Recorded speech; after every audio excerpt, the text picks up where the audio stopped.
국민 여러분, 안녕하십니까?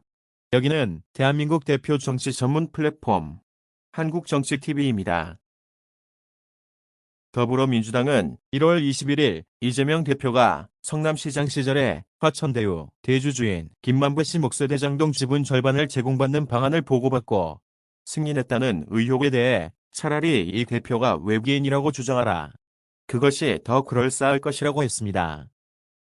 국내 언론 매체들이 보도한 내용을 종합하면 박성준 민주당 대변인은 이날 국회 소통관에서 기자회견을 했습니다. 이 기자회견에서 박성준 대변인은 대장동 사건과 관련해 김만배 씨와 유동규 씨의 추가 공소장에 이런 내용이 담겼다는 언론 보도에 대해 말했습니다.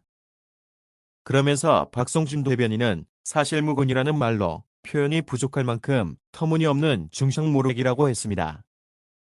그리고 박성준 대변인은 설 연휴가 시작되는 날 검찰이 대장동 일당에 대한 공소장을 언론에 흘려서 이재명 대표에 대한 허위 사실을 대대적으로 보도하도록 했다고 주장했습니다.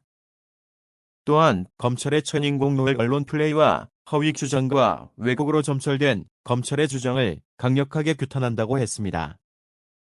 박성준 대변인은 윤석열 검찰의 주장은 물증이라고는 하나도 없이 오직 신빙성 없는 진술만으로 날조한 억지 주장들이라고 말했습니다. 이와 관련해서 박성준 대변인은 도대체 어디서부터 어디까지 바로 잡아야 할지 모를 정도다라고 비판했습니다.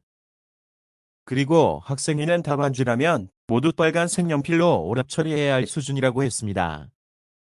또 박성준 대변인은 설 민심의 밥상에 괴소문을 뿌려 이재명 대표를 유린하려는 검찰의 전략적 의도가 노골적이다. 과거 독재 정권이나 쓸 법한 정치 공작의 수법이라고 주장했습니다. 그리고 이재명 대표는 검찰의 잔인무도한 조작 수사와 언론 플레이, 거듭된 소환에도 나홀로 당당히 검찰에 출석해 조사에 임하겠다고 밝혔다고 말했습니다. 이어서 박성준 대변인은 그런데 윤석열 검찰은 비열하게 또 언론 뒤에 숨어 조작한 허위 사실을 퍼뜨려 야당 대표를 모략하고 있으니 야기하다고 비난했습니다. 박성준 대변인은 검찰에 똑똑히 경고한다. 국민과 법원은 바보가 아니며 진실은 반드시 밝혀진다고 했습니다. 그런 뒤 부디 검사로 임관할 때 선언했던 검사 선서를 떠올리고 부끄러워하길 바란다고 요구했습니다.